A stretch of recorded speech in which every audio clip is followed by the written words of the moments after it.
সবাইকে স্বাগত দীপ্ত সংবাদে, সাথে রয়েছে দোলা ডলরেস। শুরুতেই জানাবো সংবাদ শিরোনাম। ভাঙনের কবলে দিনাজপুরের পুনর্ভবা নদী, ক্ষতির মুখে সড়ক ও আশপাশের ফসলি জমি। শহরের যানজট কমাতে করা নীলফামারীর বাইপাস সড়ক এখন মৃত্যু ফাঁদ, ঘটছে দুর্ঘটনা। সড়কটি অনেক চিকন, সেই সাথে 20টার উপরে বাঁক। এই বাঁকগুলোর কারণে প্রতিনিয়ত দুর্ঘটনার শিকার হচ্ছে। কিরম বাইপাস মানে আমরা যাইতে পারি না, এরকম বাইপাস আর কি, মানে সিংহের রাস্তার মধ্যে গাড়ি আমরা ওভারটেক করতে পারি না। গতবারের চেয়ে ৮২,০০০ কম পরীক্ষার্থী নিয়ে শুরু হলো এইচএসসি ও সমমানের পরীক্ষা।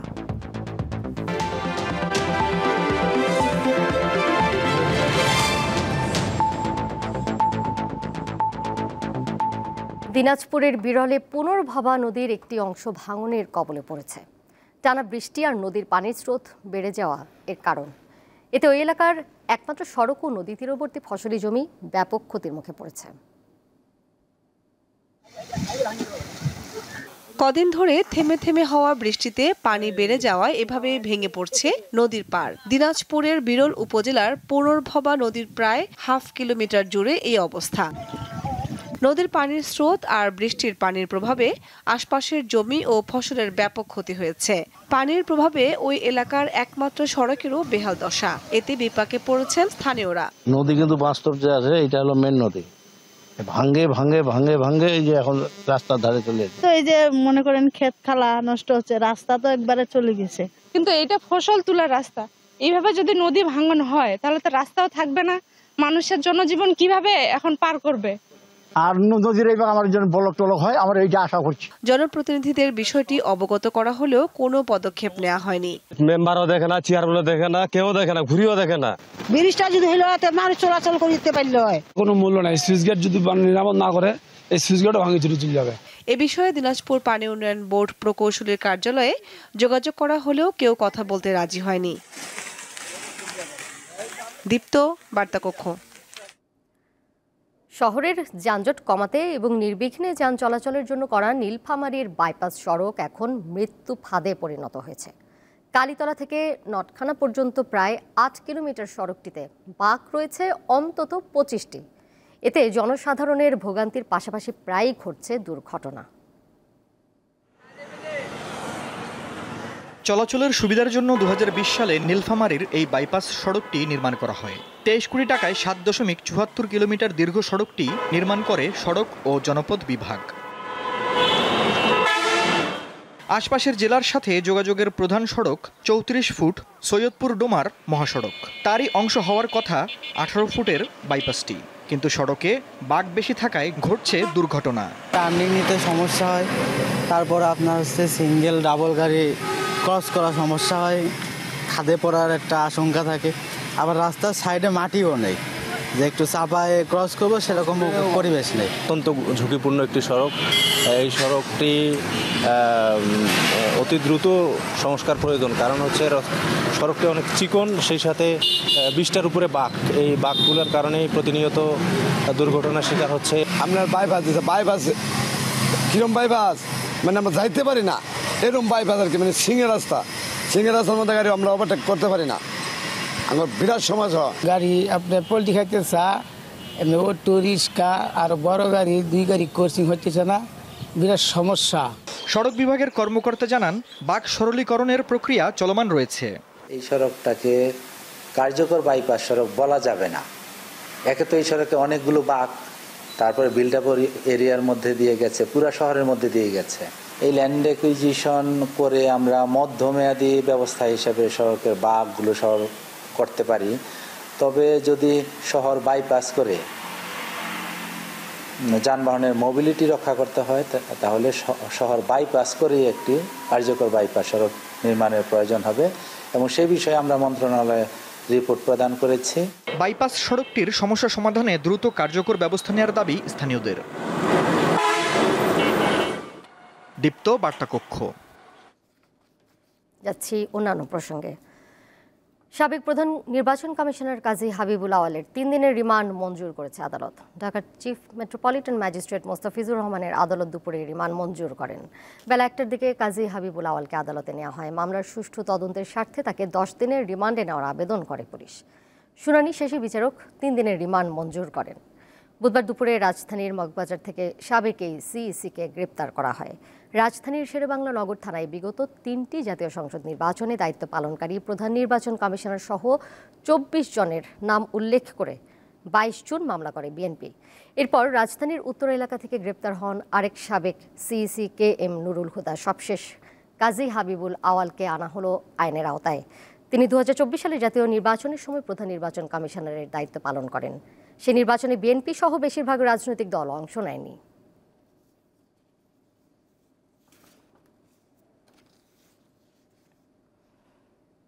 বাংলা প্রথম পত্র পরীক্ষার মধ্য দিয়ে শুরু হয়েছে এইচএসসি ও সমমানের পরীক্ষা। এবার পরীক্ষার্থীর সংখ্যা গত বছরের চেয়ে প্রায় 82,000 কম। ঢাকার বাইরের পরীক্ষা কেন্দ্রগুলোতে স্বাস্থ্যবিধি কঠোরভাবে মানা হয়েছে। করোনায় আক্রান্ত শিক্ষার্থীকে আলাদাভাবে পরীক্ষা নেওয়ার ঘটনাও ঘটেছে। তবে কিছু কিছু জায়গায় শিক্ষার্থীরা স্বাস্থ্যবিধি মানেনি। চট্টগ্রাম শিক্ষা বোর্ডে এবার কলেজের সংখ্যা বৃদ্ধি পেলেও 4033 জন কমেছে পরীক্ষার্থীর সংখ্যা। এবছর চট্টগ্রামে 1,02,869 জন পরীক্ষায় অংশ নিচ্ছে। সার্বিক পরিস্থিতি খুবই সুন্দর এবং পরীক্ষার পরিস্থিতিও খুবই ভালো। পরীক্ষার হলে যে ম্যাডামরা ছিল তারা অনেক কোঅপারেটিভ ছিল, অনেক সহযোগিতা করেছে, আর কোশ্চেন অনেক ইজি হয়েছে এবার। চট্টগ্রাম শিক্ষা বোর্ডের চেয়ারম্যান জানান, প্রশ্নপত্র ফাঁস রোধে যথেষ্ট সচেতন তারা। প্রশ্ন ফাঁসের তো সুযোগ আমি দেখিনি, কিন্তু এই যে গুজব সংক্রান্ত যে ব্যাপারটা, সেই ক্ষেত্রে এখন পর্যন্ত আমার কাছে কোনো নিউজ আসেনি। যে প্রত্যেক অংশীজনে কিন্তু স্ব জায়গা থেকে এই জিনিসগুলো নখদর্পে আছে, ওনারা সবাই এলান। এবারের এইচএসসি পরীক্ষায় স্বাস্থ্যবিধি মানতে কঠোর নির্দেশনা দিয়েছে শিক্ষা বোর্ড। কুমিল্লার চান্দিনা উপজেলার চান্দিনা রেদওয়ান আহমেদ কলেজ কেন্দ্রে একজন করোনায় আক্রান্ত শিক্ষার্থী পরীক্ষা দিচ্ছেন। তাকে স্বাস্থ্যবিধি মেনে বসানো হয়েছে আলাদা রুমে। বরিশালে করোনা ও ডেঙ্গুর সংক্রমণ বেড়ে যাওয়ায় প্রতিটি কেন্দ্রে শিক্ষার্থীদের মাঝে মাস্ক বিতরণ করা হয়েছে। এছাড়া হলে প্রবেশের আগে শিক্ষার্থীদের হাত ধোয়া এবং হ্যান্ড স্যানিটাইজারের ব্যবস্থা করা হয়েছে। যেহেতু পরীক্ষা দিব, যেহেতু ভালো প্রিপারেশন নিতে হবে, আর পরীক্ষা যখনই হোক দিতেই হবে, 1 মাস পর হোক আর এখন হোক। 2 মাস সময় পেলে ভালো হতো, কারণ দেখা গেছে ইতিমধ্যে আমাদের ভিতরে যদি কেউ করোনা আক্রান্ত হয় বা কোনো সমস্যায় যদি কেউ পড়ে, তাহলে তো তার একটা পরীক্ষার জন্য সব পরীক্ষা খারাপ হবে। দেরিতে হলে অবশ্যই ভালো হতো, কারণ আমরা সময় খুবই কম পাইছি। রাজশাহীতে পরীক্ষা কেন্দ্রে প্রবেশের সময় কক্ষ পরিদর্শক ও সংশ্লিষ্টদের মাস্ক পরা বাধ্যতামূলক করা হয়েছে।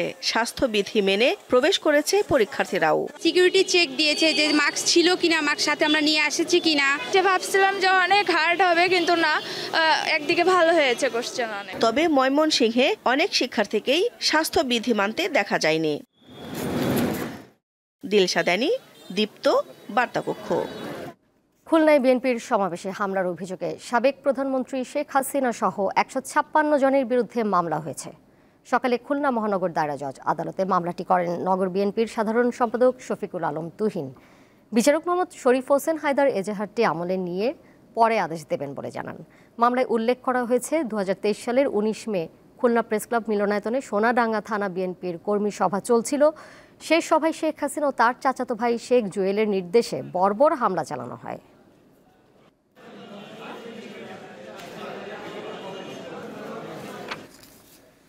জুলাই গণঅভ্যুত্থানে নিহত রংপুরের আবু সাইদ হত্যা মামলার তদন্ত শেষে প্রতিবেদন পেয়েছে প্রসিকিউশন। 24 জুন প্রতিবেদনটি ট্রাইব্যুনালের প্রসিকিউশনে জমা দিয়েছে তদন্ত সংস্থা।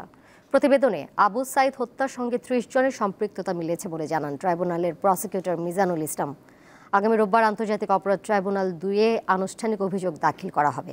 এই মামলায় 4 আসামি কারাগারে রয়েছেন। তারা হলেন রংপুরের বেগম রোকেয়া বিশ্ববিদ্যালয়ের সাবেক প্রক্টর শরীফুল ইসলাম, পুলিশের সাবেক সহকারী উপপরিদর্শক আমির হোসেন, কনস্টেবল সুজন চন্দ্র রায় ও ছাত্রলীগ নেতা ইমরান চৌধুরী।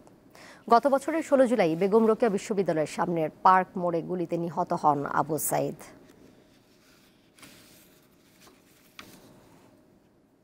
আমাদের ইনভেস্টিগেশন এজেন্সি সেখানে গেছেন, স্থানীয় লোকজনের সাথে কথা বলেছেন, প্রত্যক্ষদর্শী সাক্ষীদের সাথে কথা বলেছেন, সংশ্লিষ্ট যারা স্টেক হোল্ডার তাদের সাথে কথা বলেছেন এবং প্রয়োজনীয় ডকুমেন্ট, সিসিটিভি ফুটেজ, তারপরে লাইভ সম্প্রচার হয়েছিল সম্ভবত এনটিভিতে, সেটা সংগ্রহ করেছেন এবং আলামত সংগ্রহ করে সামগ্রিক দিক বিবেচনা করে এই রিপোর্টটা তৈরি করেছেন। তারপরেও আমরা এটা পর্যালোচনা করব। আশা করছি যে আগামী রোববার আমরা এই ফরমাল চার্জ দাখিল করব।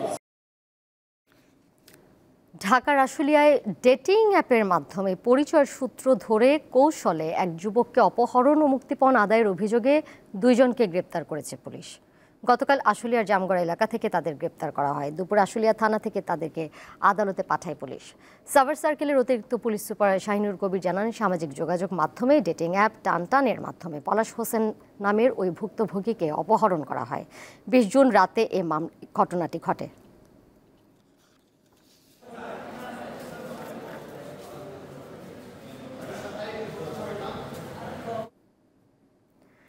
ব্রাহ্মণবাড়িয়ায় চালের বাজারে অভিযান পরিচালনা করেছে জাতীয় ভোক্তা অধিকার সংরক্ষণ অধিদপ্তর।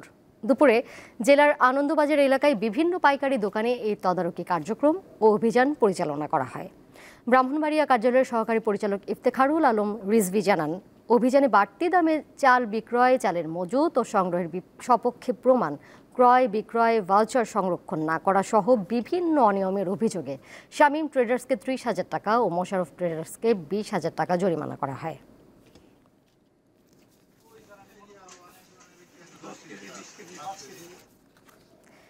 এবার কেওয়াই স্টিল চট্টগ্রাম সংবাদ।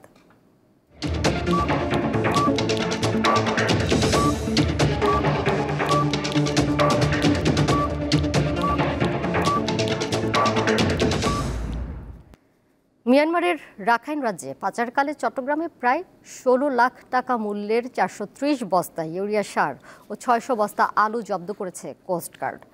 আটক করা হয়েছে 13 পাচারকারীকে। দুপুরে কোস্টগার্ড মিডিয়া কর্মকর্তা লেফটেন্যান্ট কমান্ডার হারুনুর রশিদ এই তথ্য জানান। তিনি বলেন, বুধবার সন্ধ্যায় কোস্টগার্ড চট্টগ্রাম নগরের পতেঙ্গা বহির নোঙরে বিশেষ অভিযান পরিচালনা করে।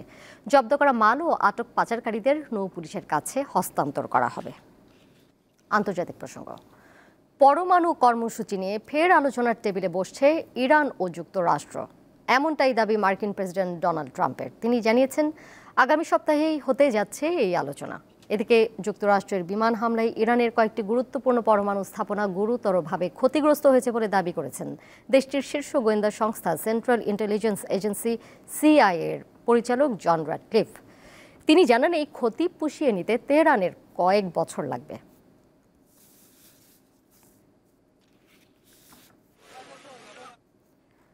গাজা উপত্যকায় 24 ঘন্টায় আরও অন্তত 79 জন ফিলিস্তিনি নিহত হয়েছেন। আহত হয়েছে প্রায় 400 জন।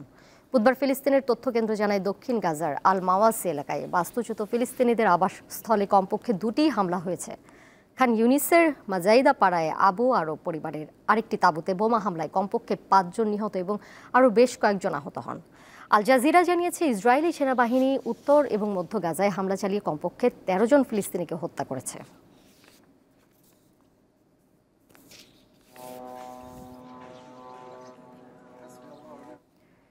চীনের গুইঝৌ প্রদেশে ভয়াবহ বন্যা দেখা দিয়েছে। ভারী বর্ষণের ফলে আকস্মিকে বন্যায় প্লাবিত হয়েছে বিস্তীর্ণ এলাকা। এর মধ্যে জারি করা হয়েছে জরুরি অবস্থা এবং নিরাপদ আশ্রয়ে সরিয়ে নেওয়া হয়েছে অন্তত 80,000-এরও বেশি মানুষকে। ভারী বৃষ্টিতে দুলিত নদীর পানি অস্বাভাবিকভাবে বৃদ্ধি পেয়ে বিপদসীমার উপর দিয়ে প্রবাহিত হচ্ছে। সংবাদ সংস্থা সিনহুয়া জানায়, 2টি ক্ষতিগ্রস্ত কাউন্টিতে উদ্ধারকারী দল মোতায়েন করা হয়েছে। দুর্গতদের জন্য খাদ্য, পানি এবং অন্যান্য জরুরি সহায়তা পৌঁছে দিচ্ছেন উদ্ধারকর্মীরা।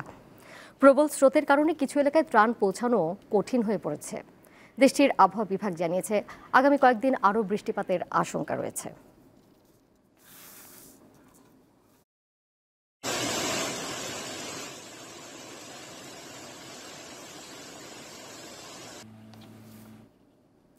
এবারে জানিয়ে দিব খেলার খবর। বাংলাদেশের টেস্ট মর্যাদা প্রাপ্তির 25 বছর পূর্ণ হলো আজ।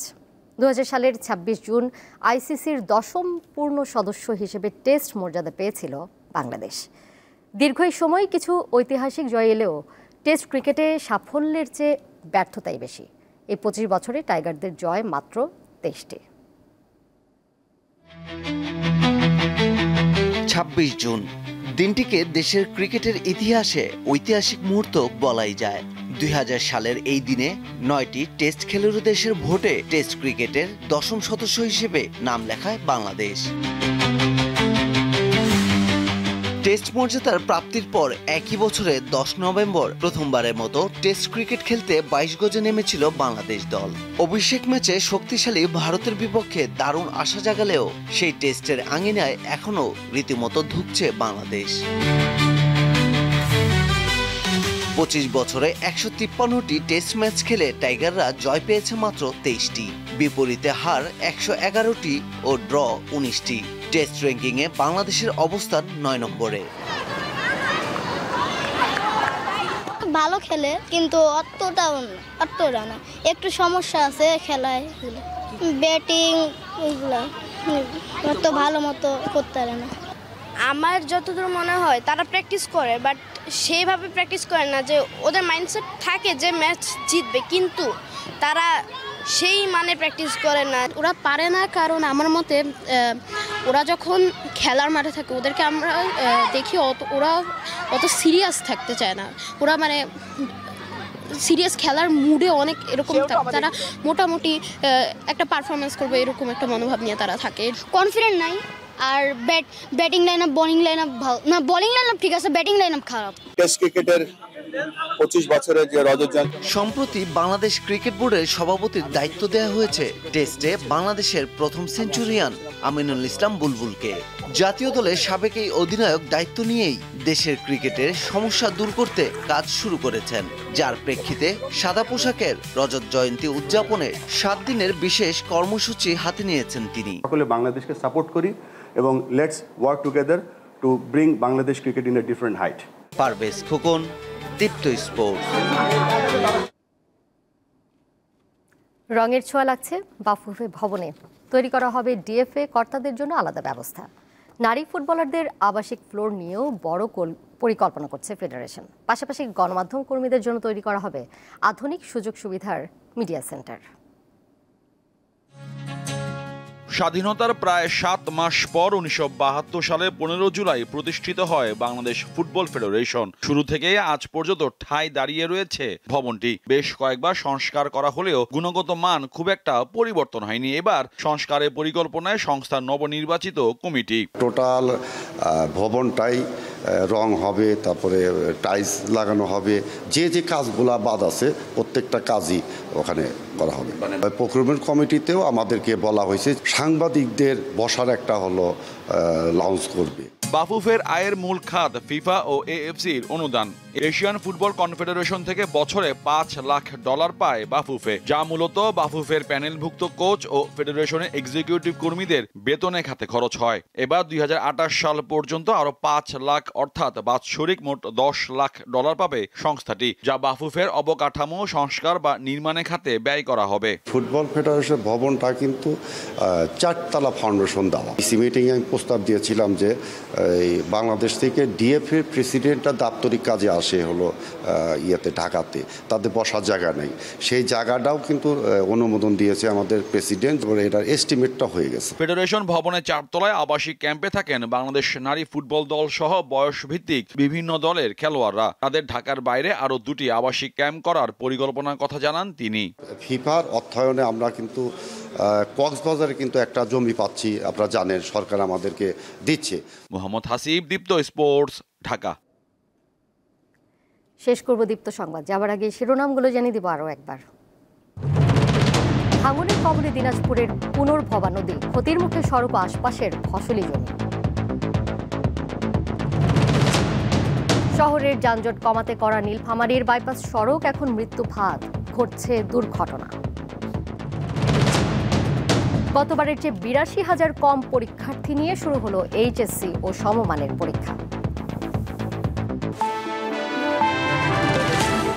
এই ছিল এখনকার মতো। পরের সংবাদ দেখবেন সন্ধ্যা 6:40। এছাড়াও আরো তথ্য এবং বিনোদনের নানা খবর জানতে যুক্ত থাকুন দীপ্ত ডিজিটাল প্ল্যাটফর্মে। ধন্যবাদ সবাইকে।